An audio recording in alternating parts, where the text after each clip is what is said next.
To my YouTube channel. चलिए आज हम 2011 का सेट सीडीपी सॉल्व करते हैं, जिसमें है पहला क्वेश्चन निम्न कक्षाओं में शिक्षण की खेल विधि आधारित है। इसमें सी ऑप्शन सही है, विकास एवं वृद्धि के मनोवैज्ञानिक सिद्धांत पर। दूसरा क्वेश्चन डिस्लेक्सिया संबंधित है, इसमें सी ऑप्शन रहेगा, पठन विकार से।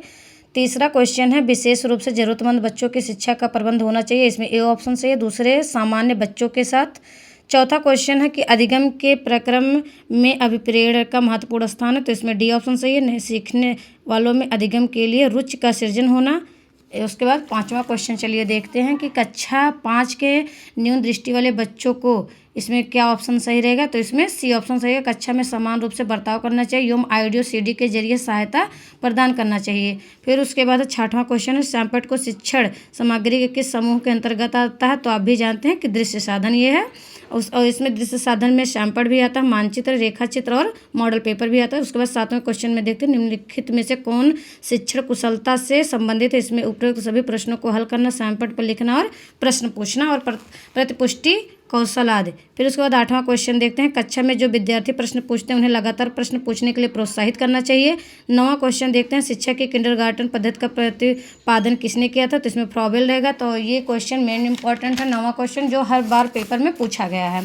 उसके बाद हम 10वां क्वेश्चन देखते हैं एक अभिभावक आपसे विद्यालय में मिलने के लिए कभी नहीं आता, तो आप क्या करेंगे, तो आप खुद ही उसके घर मिलने के लिए जाएंगे, जिसमें ऑप्शन सी सही है। उसके बाद हम 11वां क्वेश्चन देखते हैं बचपन का सांप्रतिक दृष्टिकोण की मान्यता है, इसमें डी ऑप्शन सही है, बचपन वृद्धि एवं परिवर्तन की एक अनूठी अवधि है।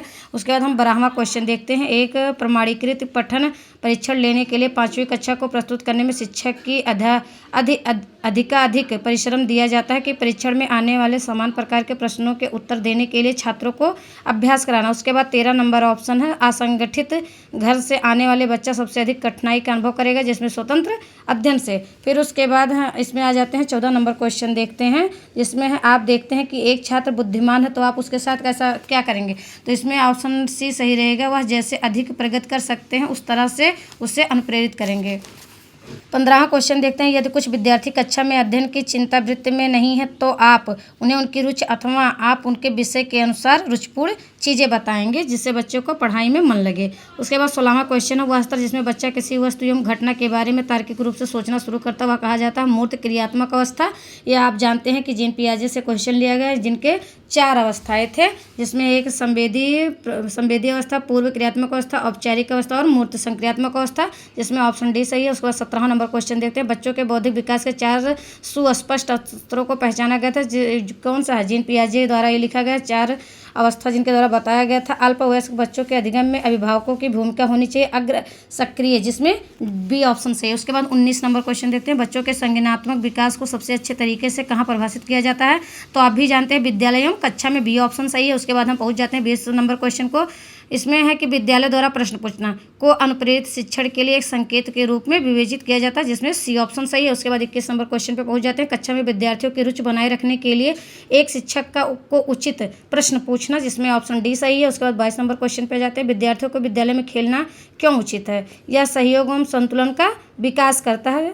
उसके बाद 23 नंबर क्वेश्चन पे परिवार एक साधन है, जिसमें अनौपचारिक शिक्षा का वो होता है, जिसमें बच्चों को सर्वप्रथम घर पर ही शिक्षा दी जाती है, जिसे हम अनौपचारिक शिक्षा कहते हैं। उसके बाद बच्चे फिर स्कूल में जाते हैं, जिसे हम औपचारिक शिक्षा कहते हैं। उसके बाद हम 24 नंबर क्वेश्चन देखते हैं एक शिक्षक विद्यार्थियों में सामाजिक मूल्यों को विकसित कर सकता है, जिसमें सी ऑप्शन सही है, आदर्श रूप से बर्ताव करना, ना कि वो एकदम आए स्कूल में मारना पीटना चालू कर दे, ऐसा शिक्षक नहीं होना चाहिए। शिक्षक का क्वालिटी होना चाहिए कि वो आदर्श रूप से बच्चों के साथ व्यवहार करें, बातचीत करें। उसके बाद 25 नंबर क्वेश्चन एक शिक्षक के लिए सबसे महत्वपूर्ण क्या है, विद्यार्थियों की कठिनाई को दूर करना है। उसके बाद इसमें सी ऑप्शन से 26 नंबर क्वेश्चन देखते हैं आप एक अति सक्रिय बालक को कैसे सही दिशा लाएंगे, इसमें सी ऑप्शन से उसे संपट आदि साफ करने का काम देंगे। उसके बाद फिर पहुंचते हैं 27 नंबर पृथक पृथक समाजातीय समूहों के व्यक्तियों के प्रति बच्चों में अभिवृत्ति साधारणता आधारित होती है, जिसमें ऑप्शन ए सही है, उनके अभिभावकों को चित्तवृत्त करके। फिर उसके बाद 28 नंबर क्वेश्चन है, इसमें आपको अपनी कक्षा में 2 मंद बुद्धि बच्चों को बैठाने के लिए बोला गया है, तो आप ऐसे विद्यार्थी को सिखाने की तकनीकी सीखेंगे, इसमें ऑप्शन सी सही था। उसके बाद हम 29 नंबर क्वेश्चन पर पहुंच जाते हैं एक शिक्षक को साधन संपन्न होना चाहिए, इसका अर्थ क्या है, इसमें ऑप्शन सी सही है, उनको अपने विद्यार्थियों की समस्याओं को हल करने का पर्याप्त ज्ञान होना चाहिए। फिर उसके बाद इसमें 30 नंबर क्वेश्चन है बच्चों में संवेगात्मक समायोजन प्रभावी होता है, जिसमें ऑप्शन डी सही है, उपयुक्त सभी व्यक्तिगत निर्माण में, अनुशासन में, कक्षा शिक्षण में। चलिए ठीक है, नेक्स्ट वीडियो में मिलते हैं। और आप लोग बताइए से इसमें से आप लोगों को कितना क्वेश्चन आ रहा है और कितने लोग यूपी टेट की तैयारी कर रहे हैं। राधे राधे दोस्तों।